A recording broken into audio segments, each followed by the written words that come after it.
What's up, everybody? Welcome back to Hobby Hotline. I'm glad that Chris is enjoying that intro there. I'm hoping everybody else I like the new intro. Yeah, a lot less aggressive than the old one, you know? It's a little less loud for sure. I mean, I know the first time that I was on the show, I heard that intro and I was like, I guess I got to turn my earphones down a little bit. But yeah, we are back here Saturday, episode 371 of Hobby Hotline here on the For Collectors Network. We have somebody new for at least Chris and I. We have not been on the show. We got Tony. Tony, how's your week been going? What you got going on? How you been doing? Hey guys, thanks for having me on. It's a pleasure to be a guest host. Just my son recently got his driver's license, so been dealing with that and the driving. That's pretty much about it. And did you guys get a lot of snow? I know in the Boston area we got like 7 or 8 inches. So are you guys dealing with snow there too? Ice. Yes. Ice. So you know what the perfect time to get your license is when there's a bunch of ice on the road. So just make sure that he's careful out there. Chris, same question to you. How you been doing? What you been up to this week? Yeah, I'm still digging out from the snow. We got 3 inches last weekend. We're dodging the bullet here. We're only going to get another inch. Nice. I know south of us on the eastern shore of Virginia, they're getting 6 to 10. And North Carolina and the Hampton Roads are going to get a blizzard. So yeah. I think from watching, I don't know, last week was just throughout the week, it just changed every single day. Like how much snow everyone was going to get. And, I live on Cape Cod, so we're like a little bit farther out into the ocean. So, and I think unfortunately that's where the storm is going. A lot of people on the coast are going to miss it. And I think it's going to we're sticking out. So I think we're going to get, I don't know, from what I've heard, another 3 or 4 inches, which I don't know where it's going to go because none of it's melted because it's been, it's been freezing here too. So either way, enough weather talk here. I'm sure everybody's sick of talking about the weather just because everybody's been dealing with this on the East Coast here. Let's get into some sports cards and some sports topics here.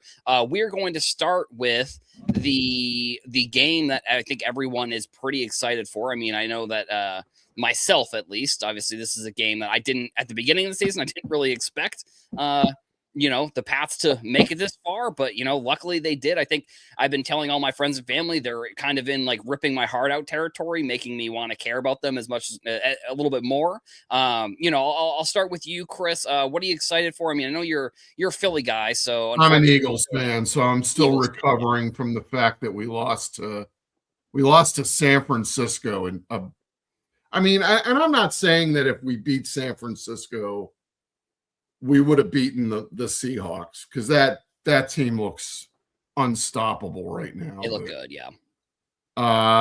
If you're a Jets fan and you're looking at this, Sam Darnold made a Super Bowl.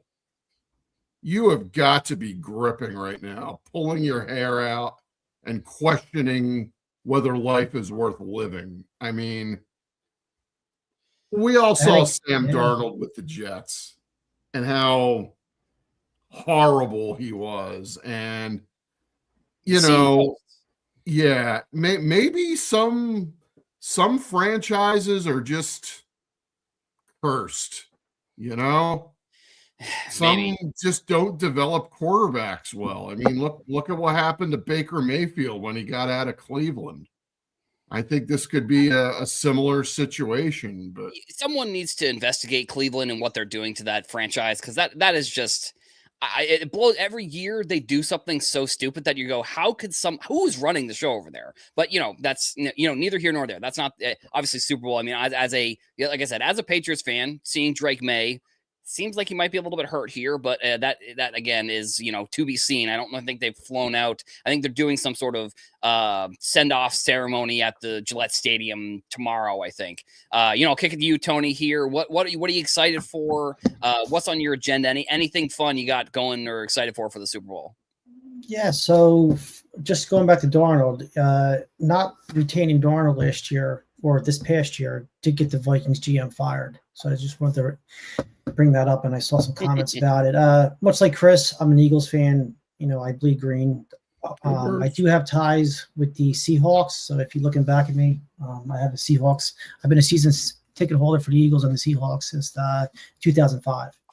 So those are my two NFL teams, but the Eagles are above and beyond my top team. So with this go around, I get to root for the Seahawks just because I'm not a Patriots fan. But it's going to be a good game, hopefully. That's all I care about. Yeah, just when everyone was excited that Mahomes wasn't going to be in the Super Bowl, the Patriots come out of nowhere and somehow make the Super Bowl after being one of the worst teams in the league. And I know from a Jets curse perspective, I saw some tweet that was like 2 years ago, the Jets played the Patriots. I think it was either in Gillette or at MetLife. I think at MedLife, whatever. And it was snowing, and they celebrated by doing snow angels, and that ended up bringing the Patriots record to the point where they could draft Drake May. So it seemed like, there's some sort of curse with the Jets. I don't really know. So, Chris, from a card perspective here, something that I think is interesting about football cards in general, obviously it's going to be quarterbacks. Are there any, do you think that position players, because of a Super Bowl, or the quarterbacks because of the Super Bowl, really are going to see any type of jump? Or, something that I've seen is like most of the time the prices are already pretty baked in. So is that something that you're seeing also, or what are you kind of, what's your perspective on prices here with the Super Bowl? I think with Drake May, the price is pretty much baked in. I think a lot of people really gave up on Darnold a couple of years ago, and there's still maybe some more room to grow there. As far as other players, Jackson Smith, and I want to get this right. JSN. Just go with JSN. Is he a little bit undervalued right now, do you think? I mean, he is like potentially one of the best wide receivers. I don't know if I'm going to say all time, because he's only in his third season, but like this year, I think was one of the most efficient in terms of like total catches and the amount of yards, the amount of touchdowns. So I don't know. I mean, he was number one in fantasy, I think, for wide receivers. He's pretty impressive. So yeah, I don't know. I think it's good thought there. And he's had a couple of $10,000 card sales with the Kabooms and the other cards I saw recently. Right. And so, Tony, you were telling us before the show that you are into Super Bowl tickets. So, I'm not a big ticket guy. I don't know if Chris is, but like, give us a little bit of a rundown there on like what you look for, stuff, maybe some tips if people want to get into tickets, stuff like that. Just kind of give us your expertise a little bit there with that type of stuff. Yeah. So when I was out of the card hobby, I started buying Super Bowl tickets because I'm a huge football fan. It's my favorite sport. And I noticed that when the playoffs start, you start to see a little bit more supply of Super Bowl tickets, all vintage, modern, 80s, going up to current day. But this time of the year, you start seeing the Brady signed tickets. And you see them year long, but now you even see them more. But you're starting to see the lesser known Super Bowl MVPs, and those games coming up. So if you are a Super Bowl ticket collector, you're going to see a lot more supply out there, and that's going to help not pay through the roof with your prices. And if you wait a couple weeks after the Super Bowl, you'll see prices start to stabilize, which is good too. And then the other thing is, since Super Bowl went to electronic tickets, they do still have these no entry tickets that you can buy, because folks get them at the event, and then they come home and they start listing them for a sale. So you can get those too if you like me and just like to get some of your Super Bowl tickets signed. Nice. And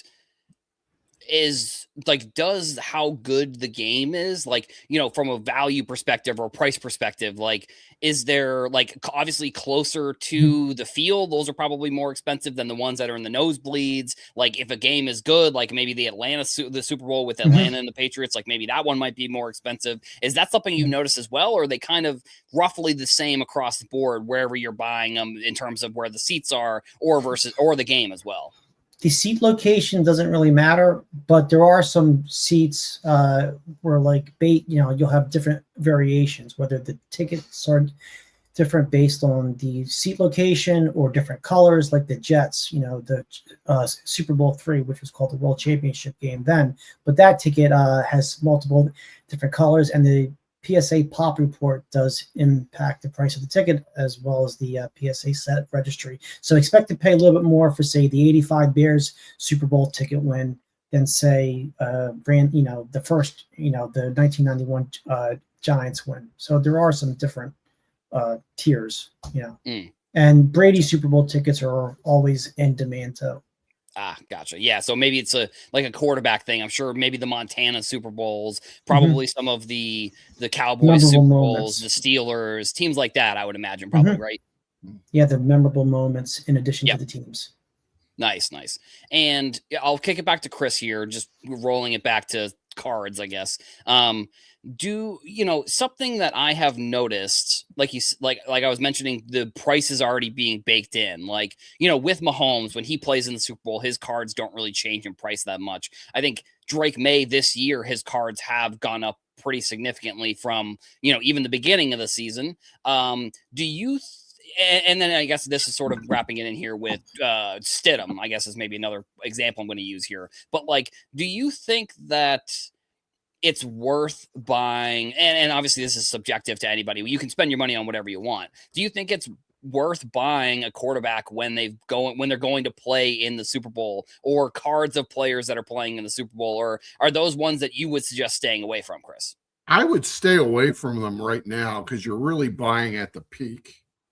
If you absolutely need a Drake May to finish a set, I would wait a while till maybe the off season calms down a little bit. So, so don't buy the peak.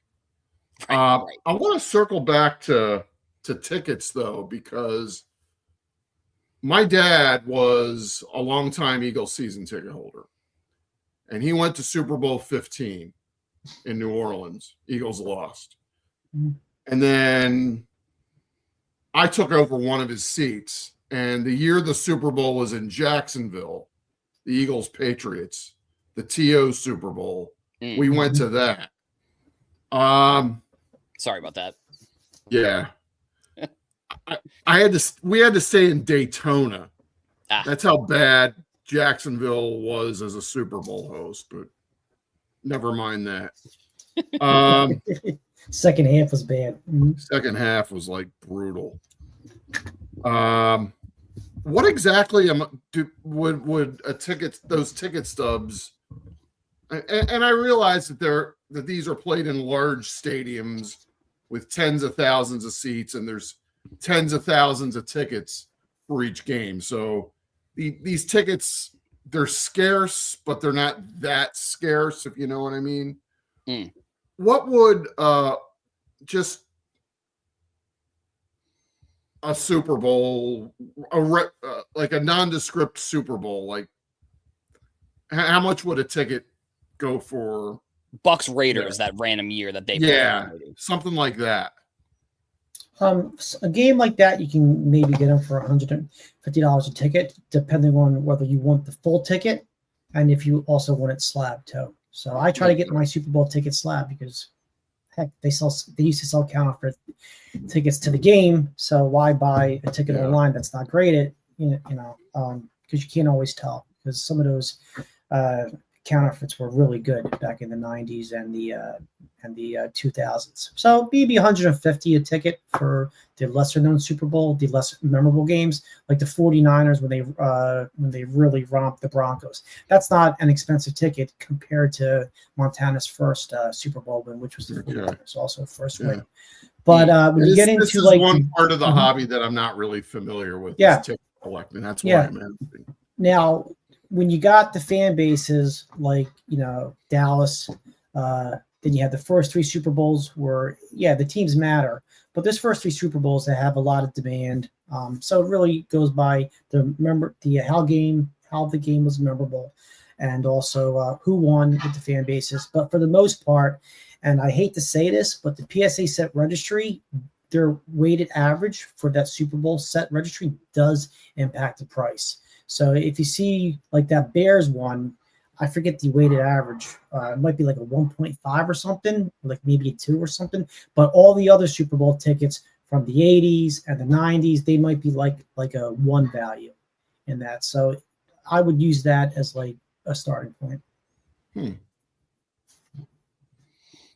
Yeah, I mean, I think tickets. You'd also mentioned jerseys as well.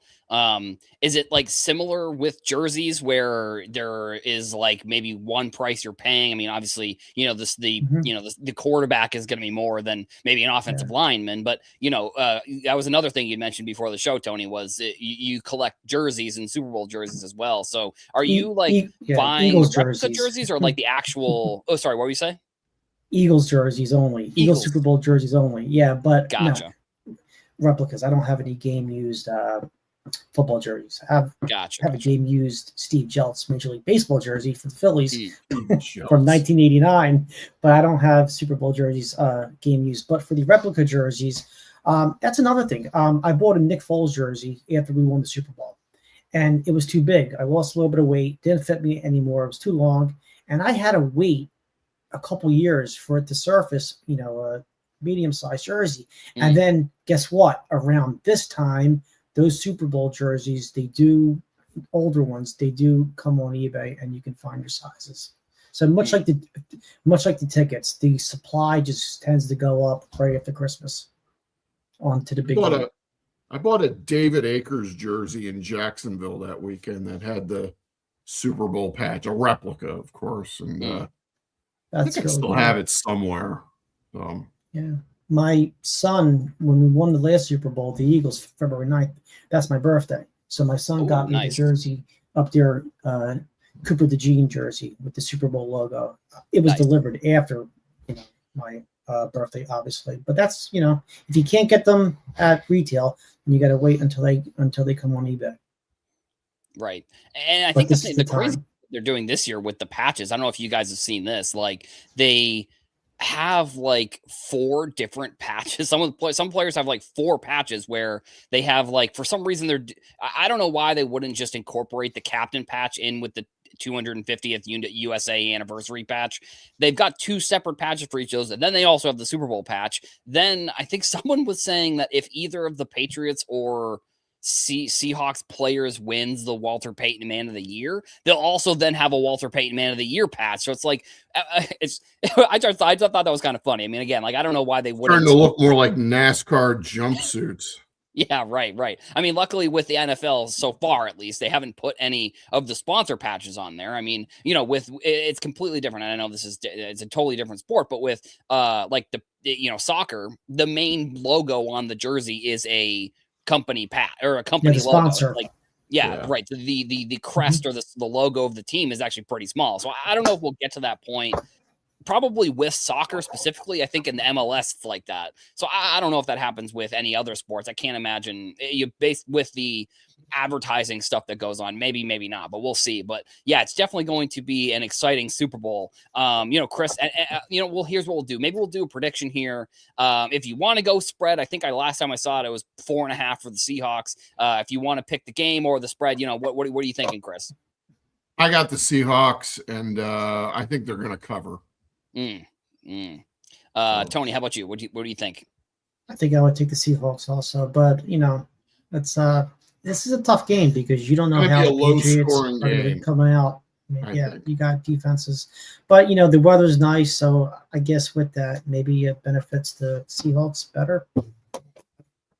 Yeah, I do think that the May injury, I think, is interesting. I mean, I'm sure you guys haven't been watching any of the like mic'd up stuff the way that I have, but like when he did the play at the end of the game, he kind of went to go do like a half-armed first down thing, and people were like, "Oh, that doesn't look good." So, I mean, I am going with the Patriots. I mean, that's just because hometown team, got to go with them. I mean, I would obviously if I'm going with the Patriots, I'm going plus 4.5. I think I already got him at plus 4.5. I know I've seen it fluctuate. I don't think it'll get below 3. So, if you think the Patriots are going to win, or if you think it'll be a 1-score field goal game at the end, maybe go with Pats. I don't know. I mean, Vegas is so good at that type of stuff that they must know something that the public doesn't know, because 4.5 to me, that seemed way too high. And as a Pats fan, I mean, I've been riding them the whole season. Like I was in a pick'em pool, and at the beginning of the season, they lost the first game to the Raiders. And I was like, okay, well, I'm just going to pick the Patriots every week. So if they don't do well, like that'll happen. And then they ended up going 14-3. So that was good for my pick'ems. But either way, so yeah, we're going to move on to the next topic here. We've got a couple different basketball topics. We're going to start with the announcement that Topps Finest, let me find the tab here. Topps Finest has been announced for basketball. Finest being one of the first products way back in, well, I guess 93. I don't even know why I said way back in the day. That was the year I was born, but 93 was the year that like they basically invented the like chrome technology with Topps Finest. So without that, we probably don't have this type of product. And, you know, the whole market nowadays, it's like the chrome is the card that you want to get. You know, Chris, I'll ask you this first question here. Are you excited as they start rolling out these cards, or are you skeptical? Like, what are your thoughts as Topps starts coming out with more basketball stuff here? Well, there is a lot of pent-up demand for Topps basketball products, and Finest, more than anything else, is that one legacy brand that basketball collectors back in the day went after more really than Topps Chrome. I think in football, it's kind of the opposite. In baseball, it's kind of more Bowman Chrome than Finest. So this is going to be a big release for Topps. I haven't quite seen. Oh yeah, they are going to do the 3 tiers like they did in the 90s with the bronze, silver, and gold cards. I think it's 2 autographs in a box. So let's see, 300 card base set. Scroll down a little bit. This might just be the overview of the set in general. I don't know. It might be farther down here, the actual product itself, but I think you're right. I think it's 2. I'm pretty sure from what I saw. But this is a brand that I know a lot of basketball collectors have been waiting a while for. I know a couple of years ago they made that Finest basketball set that was basically retired players in street clothes, and it was unintentionally hilarious, I thought. But this is the first real Finest set, and I think you're going to see a lot of basketball collectors chomping at the bit for it. Yeah. I mean, correct me if I'm wrong. I think that this was like back in 2022 or 23. I remember like players like Dirk Nowitzki and like a couple of other retired players were like signing and posting the pictures on their Instagram, if I'm not mistaken. So like Finest was one of the first basketball products that Topps came back with when they first got into basketball. Obviously it was unlicensed back then, and it was, you know, like you said, it was a lot of the retired players. So yeah, I mean, I think it's going to be a cool set. I mean, Tony, what were your thoughts what are your thoughts on, you know, Topps basketball and their rollout so far in general? So I helped Rayford Philly with the basketball card Hall of Fame. And with our first one we just had, I picked the cards, looking through different magazines and doing questionnaires on the internet. So that helped me learn and I should say educate myself about 90s basketball. So now I'm kind of associating 90s basketball to what's going out now. And I'm looking at 90s Topps cards. And, you know, I think I want to see like the atomic refractors. Like I have the Wilt here. I know it's hard to tell. This is from the 96 Topps NBA set, Finest set. But there's 5 Topps products coming in, now. And then there's the new one coming out, which you have on the screen now. It's just, you got to go with what you like. Now, this is not so much my game, but, you know, I talked to my son about it, and he says, yeah, you know, these and he's 16. These basketball cards are really cool, but he prefers the football cards a little bit more, just sport-wise. But again, you know, if you can get, like I'm seeing cards that look like the kabooms that Panini puts out, but I want to see stuff like Topps did in the 90s, just like what Chris was saying, and maybe even something like a PMG-like card without, you know, copyright infringement or patent infringement. Well, you know, there's going to be a slew of parallels because it's a Topps product. So right. You shouldn't have to worry about low-numbered parallels here. But But I do want to see Topps pay more attention to what has worked in the past, like the etching. When I started getting into 90s football cards, because I was out of the hobby from 1992 to 2018. So I missed all the etching and all the chrome and all the refractors and the atomic refractors and everything. So I like to see Topps get back into those and not just put out fluff. Just say, hey, we got a chrome refractor. Let's see some etching back in there. Let's see some really heart and soul go into their product lines, and they have the perfect opportunity here. And then being the only game in town, I just had no one to really push them to be innovative like in the 90s and the 2000s. Let's just see them really do the hobby well, which is I'm hoping for. Yep, exactly. And so I actually pulled up the newest release that came out. I think it was the 29th. So earlier this week, Topps Midnight Basketball, which, I think it's the thing that I am most interested in is to see what brands become the most popular as they start rolling out, because I think we know that Flagship and Topps Chrome and Finest, those are going to be ones that are pretty popular. Midnight is they've done it with baseball, I think, and they did it with basketball. I think the past couple of years it was unlicensed, but I think the thing that I'm most interested in is to see what brands maybe can start to try and take over here, because then also we're going to start to see football stuff as well coming out. I don't know if they're going to do the same sort of rollout here, but again, we still haven't even seen the full release calendar for basketball. So Chris, I'll ask you this, like, do you think that this strategy of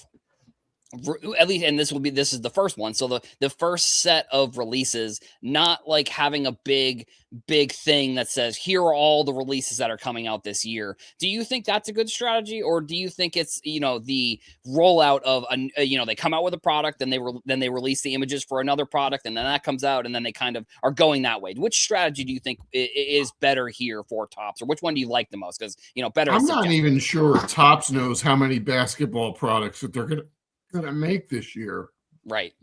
Because if the demand is there, they're just gonna maybe tack on a couple of update sets at the end of the year. So like I said, there's been a lot of pent up demand for Topps basketball, considering that these are the first fully licensed Topps sets in 15 plus years. Yeah, it used to be not that long ago where at the beginning of the year, Topps would tell you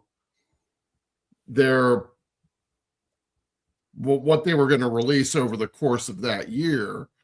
And really over the last year and a half, they've kind of not done that. They've only given us maybe like 2 or 3 months notice before a set comes out. It's like this. I don't want to switch back to baseball this year, but they just announced that they're bringing back Chrome Platinum after a 1-year break. So yeah, I've given up trying to understand how Topps thinks. So right. Yeah, you'll just give yourself a headache if you're trying to do that sometimes. I feel like, because I mean, I'm wondering that too also, like, does Topps even know? I mean, there have been some mistakes which we will get into kind of probably in a couple minutes, but like there's been mistakes with they had I remember a couple, like I think it was last year with Bowman baseball, there were certain boxes that were like only autos, and like there were issues. There's just been a couple issues as Topps and Fanatics have taken over, and I think it's to be expected, in my opinion. I mean, I don't think you take over, if you're Fanatics, I don't think you can take over a business with as large a market as sports cards and not have there be mistakes. I mean, I guess in theory you would just say, hey, Topps employees, you work for Fanatics now, just keep running business as usual. But yeah, I'll kick it to you here, Tony. Do you Are there any new, like, are you excited for the new products that Topps is going to release? I know you were also saying that you're into more vintage stuff. So like the flagship and, finest, is that stuff that you're more interested in? Or like, I seen people in the chat, like kind of poo-pooing here, the Topps Midnight Basketball. But which kind of products are you like excited for here for basketball? Vintage. And when I say vintage, I probably mean 1980 and older, and really 80s pushing it for me. I'd rather go into the 57, 61, and top starting with 69, but and also some of the food issues, just like the cons. But with the new basketball stuff, like, these are what the kids want, these are what the younger folks like, and they're a little too busy for me. I just like to see I like the chrome cards. I like the refractors. I like the prisms, which were on the cards previously. I just want to see the backcourt. I like to see fans again, because you never know if you're going to see that one special fan, or infamous fans like we did in that 90 or 91 hoop set. Right. And those types of cards. But if they want spaceship, outer space, Space Jam looking cards, this is what people want. So I think Topps, this is the second year of Topps basketball. We got the football coming out. I just think they're just trying to really first year license, but second year doing basketball cards again. Right. But I think they're just trying to, the Fanatics era is a lot different than the Michael Eisner Topps era. And they're just trying to throw things against the wall and see what sticks. And I think we're going to see that for the next year or two, until they finally stabilize, and maybe then they can get out to a schedule that we all could grow to get accustomed to. Right. And something that I've always thought was interesting about the rollout of products is I feel like they should almost do similar marketing to like how the WWE does their marketing with all their pay-per-views. Like when a new pay-per-view is coming up, kind of all of the designs and everything around that changes to what that pay-per-view is, whether, I'm not going to get into specific pay-per-views here necessarily, but like if you're any wrestling fans in the building probably know that, like, when WrestleMania comes around, or Royal Rumble, which I think is later this afternoon, like when those come around, like Topps really focuses pretty heavily on that. But, or sorry, not Topps, WWE. But with basketball here, I think Topps is sort of, I don't know, not necessarily doing the opposite, but it's like, we're just like, I think Tony, you brought up a good point here, where they're kind of just throwing out as much stuff as they can just to see what sticks. And, whether it's one product a month or two products a month, I don't know what the number ends up getting to. But, I think that the product line that they have, I don't think as fans we really know what they're going to do. Because, I mean, again, I've been talking about this on any show I've been on. It's like, we still don't know what product those debut patches are going to go into. I think, Chris, you also brought up an example that maybe later on in the year they're going to do some sort of update product, and I think that's a good idea. Where Luka, for example, he also wasn't on the checklist for Topps Chrome. We know that he is in Topps products or he will be eventually, because he has some Topps Now cards. So like if he wins MVP, like there's no buyback, so they have to figure out a way. There's no way they would put out the Topps buyback program and Luka potentially winning MVP without there being potential to get his cards. Like there's no way they would just do that. So that'll be interesting to me as well. And speaking of a player that a lot of other people think could win MVP potentially, we had one of the bigger cards actually pulled out of Topps Chrome this past week, other than like the Cooper Flags and the Con Knipples and the bronze. We had the Wembanyama 1/1 Superfractor autograph pulled. And this card, the significance of it is that it's his first licensed autograph coming out of this Topps Chrome product, because he was a Topps athlete for his rookie season. Last year they had the Topps Mercury, which was unlicensed, and then a couple other, they were doing some weird stuff with like it was 2024 where he's a 2023 rookie, and they were coming out with his rookie cards, which I didn't, I'm going to be honest, I didn't like that they were doing that. They kind of were manipulating the system a little bit. But Chris, I'll start here with you. This card, what do you think the significance of the licensed autograph versus the unlicensed autograph is? Like, I think maybe the main question is like, do you think that people will want the licensed third-year Wembanyama autograph versus a rookie autograph that might not be licensed? What are your kind of thoughts on that? Well, it doesn't hurt that the jersey's not airbrushed out. It does look a lot nicer. Here's one thing that I don't understand why Topps does this. Why Topps continues to promote on their social media accounts that cards like this have been pulled. Because you're basically signaling, whether they realize it or not, that now you can't find this card anymore. Right. I don't know. I guess there are a lot more smarter people working on their social media accounts than I am, but yeah, I don't understand why they do that. Because now you're saying you can't find this card in a pack anymore. So and Tony, I'll actually ask you this, Tony, kind of a similar question statement, sort of to what Chris said. What do you think that's like? I don't know. It's I'm sort of trying to figure out the exact question here. Do you think that it's good that Topps does that because maybe it brings down the prices of the boxes? And do you think that there should be more transparency? Like, that's something that I've thought is like that they should have some sort of database. And I know that there have been people that do that with the debut patches, but do you think that there should be more potential transparency with like when cards are getting pulled and figuring out how to do that potentially?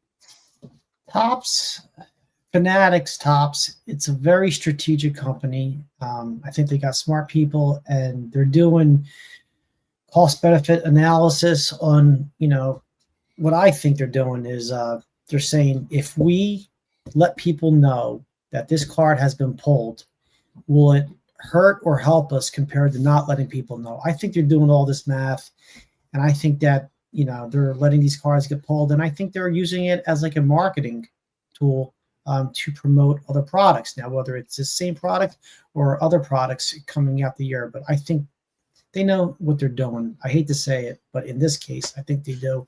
And they don't care if they let people know. They think that the demand will still be high. And just my 2 cents. I mean, maybe I'm giving them a little too much credit. Yeah, maybe potentially. Chris, I'll ask you that question too. Do you think that there should be, like you said, you're surprised that they do this. Do you think that there should be more transparency when it comes to cards being pulled out of the product? Well, the way that like so many cards are being pulled by breakers now, and there's video evidence that they're being the word's going to get out anyway.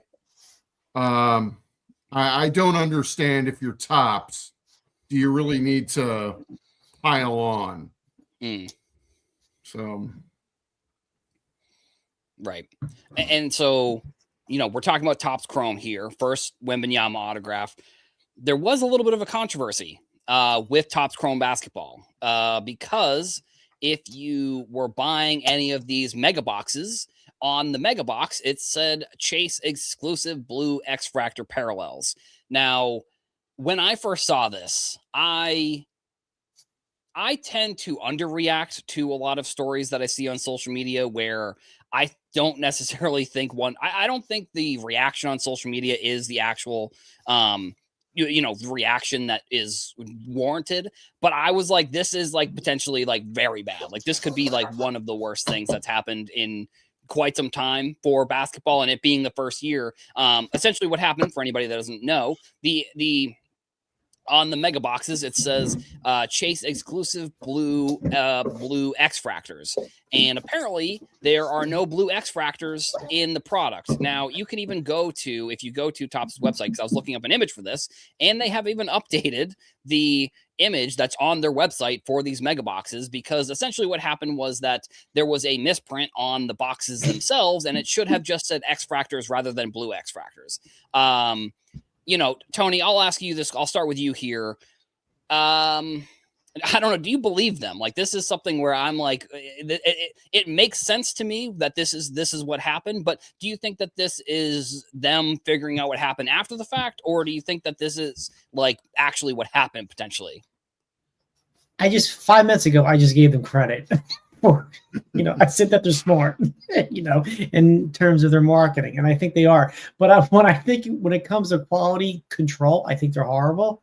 They have a lot to learn, and I think this is just a side effect of that poor quality control. And they made the mistake, and it's not the first time it happened. They've been doing it quite a couple times in the last few years, even in baseball. So, yeah, I think it slipped through the cracks because this is their first year of licensed product, and I think they focused more on getting it out the door. That was their number one thing. I liken it to, in the 80s and 90s and even the 70s, where you had typos on the card backs and even on the fronts or the wrong player pictures. Topps is not giving us those types of errors now. They're giving us errors more related to packaging and manufacturing. Right. And my Chris, what are your thoughts on this here?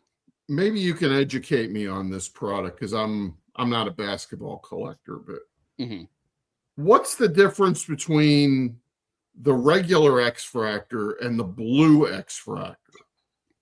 Were you supposed to get like a set number of blue X-Fractors, and now you get the same number of X-Fractors? What's going on here? I feel like that's probably the case. I mean, Topps came out with a statement essentially explaining that it was just a misprint on the boxes itself. That the blue X-Fractors didn't, I guess it was maybe a separate sheet. I don't know what they were numbered to, or if they were numbered at all, but apparently somehow the blue X-Fractor didn't make it into the product at all. And if that's the case, I sort of am more inclined to believe that it was just a misprint on the box from Topps. Because if a whole set of, because that's what people were noticing. People essentially came up because people were like, it says blue X-Fractors, but there aren't any to be found anywhere. Like, you couldn't find them on eBay. So if they don't make it into the box, that's where I am more inclined to be like, well, yeah, probably Topps did just make a spelling error, or they made some sort of last minute change that, or they just forgot to make them blue. Yeah, maybe. I mean, right. That could be the case as well. I mean, the thing with Topps and Fanatics, like I've given them credit for a ton of different things. I think that it is tough for companies that are that size, because you have a bunch of different departments that are working separately, kind of, because you can't have the product people, the shipping people, the design people, the marketing people. They probably aren't all working together anymore. They may have when Topps was just not owned by Fanatics, because it's one of the stories where it's like you don't really know if this has happened in the past, really, unfortunately. So I don't know. It's a mistake that Topps came out and said what happened. Hopefully, I don't know. Hopefully that is the truth, and hopefully that is the case, because I have a sort of another story that Chris, you brought up here, sort of transitioning to the baseball, which we'll get into a little bit after this. But apparently, and I don't know if this is the right box, Chris. I know that there was an issue with they changed some of this info. Yeah. So when Topps solicited Stadium Club this year, you'll notice it says, look for 9 chrome base cards per box, as well as 2 sepia base cards and 9 light blue parallels per box. And there are no chrome base cards in this product, nor are they any chrome refractors in this product.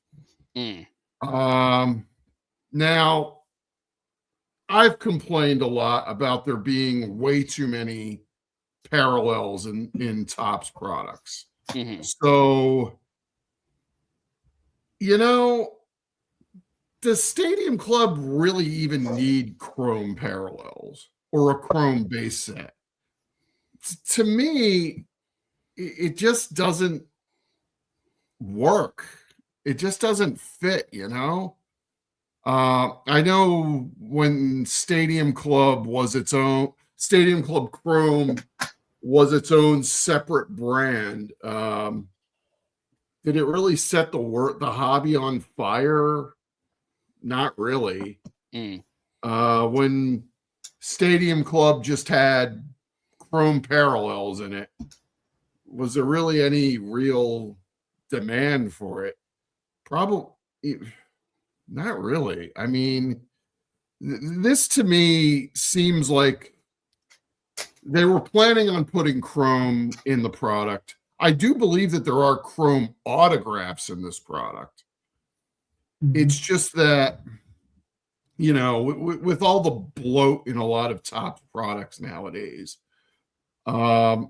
this is something that maybe we really don't need in the first place, is chrome in Stadium Club. So, yeah. And so, Tony, I'll ask you this question about just products in general. Like, this is something that we've seen, like Chris was talking about, with like everything has become chrome. Like, you know, there's Stadium Club, now there's Stadium Club Chrome, and there's a couple other products that I can't think of off the top of my head, but I know that Chrome. like Ginter Chrome, exactly. Ginter right. Chrome, So, yeah. So from your perspective, do you think that some of those products should just stay?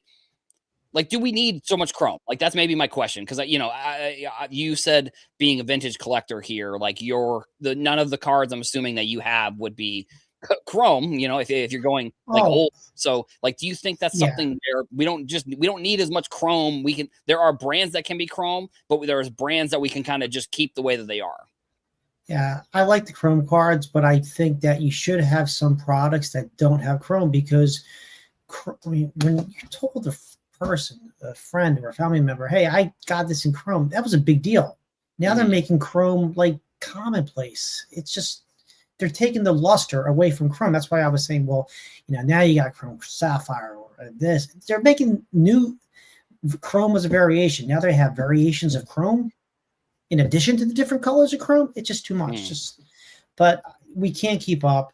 And I'm with Chris on this. I think you can have some products like Allen Ginter and Stadium Club, where the photography or the niche items as part, you know, on that checklist could be enough. You don't need the chrome. Right. And, you know, I think, you know, 1 million Cubs, obviously a great Twitter account if you have not followed them. They brought up a great point that collectors don't want paper, or I mean, young collectors don't want paper. You know, is that, I mean, I'm not considering myself young by any means. I think that, like, when I went to the National a couple years ago, younger than us. when I went to the National a couple years, well, I've been to them a couple times, but like one of the first times I went, there was a 15-year-old when I was, you know, maybe 25. And for me, I was like, that's a young kid. And he had he had like a crazy amount of Mahomes. Now, granted, it was probably like his parents paid for the Mahomes cards, if I'm going to be honest, but like the young collector, they want the shiny cards. Like, is that something that you think is, Chris, like, I'll ask you this question. Do you think that's, you know, is Stadium Club really a brand for young collectors? Right. I think that's a great point. Is Ginter for young collectors? Is Heritage for young collectors? No. I mean, these are brands that traditionally have been for traditional card collectors. And I'm not saying that, you know, a brand like Heritage has had chrome in it ever since the first set. And it has its purpose, but, you know, the chrome parallels in Heritage used to be a partial parallel. Used to be 100 cards. Do all 725 cards in Heritage need chrome in it? No. Yeah, probably. And the thing is, you know, and I've complained about this. I wrote about this for Hobby News Daily back in the day. May Hobby News Daily's blessing memory be a blessing, but you know, at the end of the day, if you pull some of these chrome cards, you really don't want these guys. I mean, what are you supposed to do with a chrome parallel numbered to 299 of Whit Merrifield? Nobody wants that card. I don't want it. There might be some Kansas City Royals collector who might want that. Does he want all 299 of them? are there 299 Whit Merrifield PC guys out there? Probably not. And nobody's going to collect a whole set of 725 purple die cut Paisley nuke fractors. No. And there are people who do collect the base chrome heritage and the base chrome refractor set. I'm talking about the low number parallels. Nobody wants these. You're just going to get saddled with them. Right. Maybe less is more sometimes. Exactly. Right. Yeah, that's a good point. And like you said, I'm fine with them having some sort of insert set for chrome. Like, I think the inserts are cool because then it makes it so that it's exciting. It makes, you pull a chrome card, that's exciting. And with Allen and Ginter, I think that Allen and Ginter is much better, not chrome. Like, in my opinion, I think that it's much more of a set that's like, it should feel like an old timey sort of set. Like, that's sort of the point of the old timey designs. And I don't know if it's, they're adding more people in there. I think that they do a good job at kind of a diverse group of, people that are in that set. It's not like where, the Super Bowl halftime shows where it's finally gotten to the point where like the artists like Usher growing up for me, it's like, I'm like, oh no, I'm that age where they're catering towards me for these Super Bowl halftime shows. Like when they did like Rolling Stones and The Who and Prince, it's just that now we're into that generation. And it's maybe just, I don't know, maybe it's just something that we have to sort of accept as card collectors, is that there's going to be things that are not for us. And I think that is maybe something that the hobby has a hard time accepting sometimes, because, it's a time where there's so much stuff in the hobby. There's going to be stuff that we like. There's going to be stuff that we don't like. But the stuff that we don't like doesn't have to be made in spite of those collectors, I suppose. And yeah, as we're talking about baseball here, we also are going to kind of shift over a little bit. This is our last show before February. And with February, that means that the spring training right around the corner. We had, I think it was a week or two ago, we had the announcement about, maybe not a week or two, but maybe like about a month ago. Actually, no, it's January. So at some point in January, whatever, I don't know when it was. They announced what the design for Topps flagship was going to be. And now they're starting to come up with some other information. And this was actually an interesting post that, Chris, you brought up before the show here, was that there are some potential new parallels that we had not seen in Series 1 in the promotion. And there's a Ken Griffey Jr. remake card here. So, Chris, you obviously know more about this than I do. So I'll give the floor to you here. I was on the show a couple of weeks ago. One host didn't show up, so I just came in and pinch hit. And we commented about Series 1 this year, about how it's the 75th anniversary and how there's really not much 75th anniversary content in this year's Series 1 compared to other anniversary years. Like back in 2001, when it was the 50th anniversary, Topps kind of went all out, and they kind of went back, and that's when they started reprinting all of the old designs. Heritage came out. Yeah, Heritage also came out that year, but there was like a 50 card set, one for each year, one card in each design. And then they did that again for the 60th anniversary, the 65th anniversary 10 years ago. And as far as this year goes, they really didn't announce anything like that. And of all the years to do this, something like this, where you go back and reprint all the designs from before, you would think that for a 75th anniversary, they would do this. So the other day, the Twitter account for Blowout posted this card that you're looking at. And for those of you listening on the podcast, it's a Ken Griffey Jr. card done in the style of the 89 Top set, but it's a different photo from his rookie card. Which was the update set. Yeah, which was an update. And I responded to Chris Old I think everybody knows that Chris Olds is the guy behind Blowout Buzz. That's not a secret. I asked him, what's that 89 Griffey? Because it didn't look like that was on the checklist. And he said it's a through the years golden mirror rookie card. So that leads me to believe, and again, this is not on the checklist posted by Topps, that this may be a late edition where they're going to go back and reprint kind of a cross between a reprint of the rookie card and the whole golden mirror image variation concept, where they take the design of the rookie card but use a different photo from the different year. So maybe this is something new. Maybe they actually listened to me a couple of weeks ago. Maybe somebody's listening at Topps. Nice. By the way, I'm still unemployed and could use a job. So if anybody's listening, I will work for cards. Yeah. So maybe they're listening. I don't know. I like this. Yeah. It's different. It's not another reprint of his 89 Topps traded card. Right. So, right. Yeah, Tony. So for you, are these types of inserts, like the throwback inserts that they put into the new products, are those ones that interest you at all? Or I mean, just from a baseball perspective, are you like a baseball card guy? I mean, I feel like baseball cards and sports cards are kind of synonymous, but like, what are your kind of thoughts here? Topps is dropping the ball with the 75th anniversary.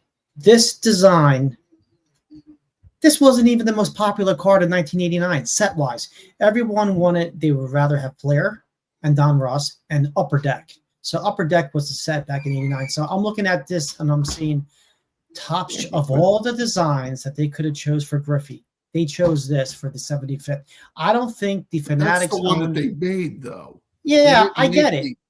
I get it. I get it, but you could have did something different, like a Topps Big Head. That was the other card that came out in 1989 test set. Griffey was that. Now, it was a test issue. It was released small, but I get why they're doing this, but I just feel that they don't have a history. Like, they don't understand the history of Topps. Now, Michael Eisner, Topps did, and I think they did a pretty good job with that, during his tenure running the show. But with this set, if you're going to choose an 89 Griffey card that Topps made, it's a great photo.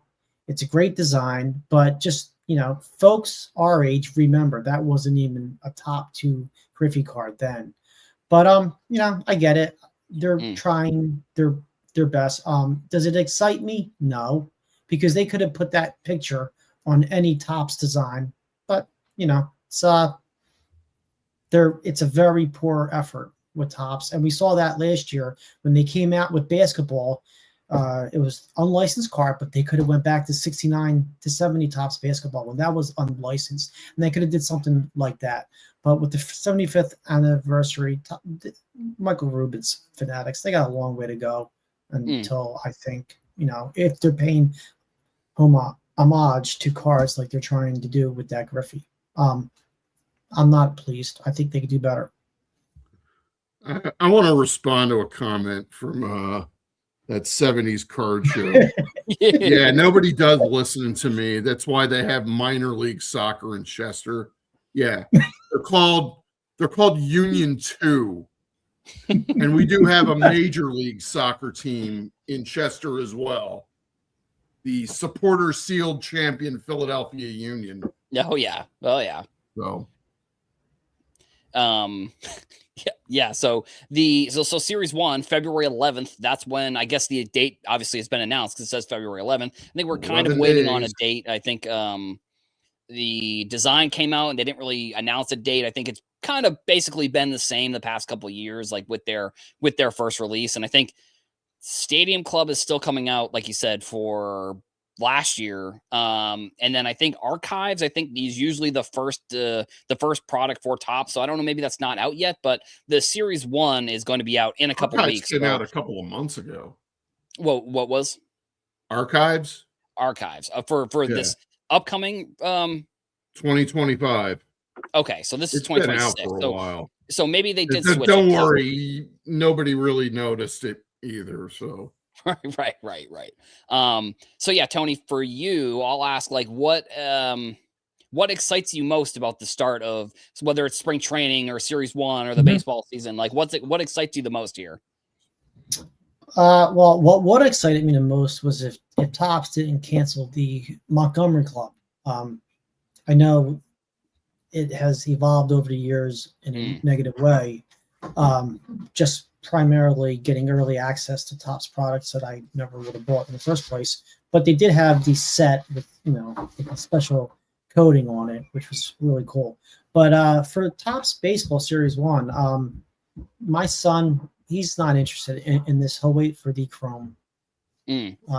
But you do have the black. Now, did they put the black parallels back into flagship for Series 1? After each year, it seems like I see friends of ours on X and Twitter, they have to beg Topps. They have to tag everyone and beg for the black parallel to come back, because it seems to get taken out the last couple of years in a row. But it's this doesn't excite me.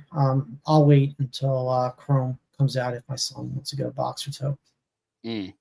Yeah, they do have a decent amount of rookies. I mean, but I don't know. I'm very torn on like they should a player like Roman Anthony, a player like Jack Caglione, a player like Jacob Mizorowski, like just figure out a way to put them in last year's products. Like it just seems like it almost cheapens the value of the Series 1 when it's like you have players going into their second year getting rookie cards, and because that means Roman Anthony is going to be a rookie the whole entire year. And to me, like especially with the debut patches, like you have those patches.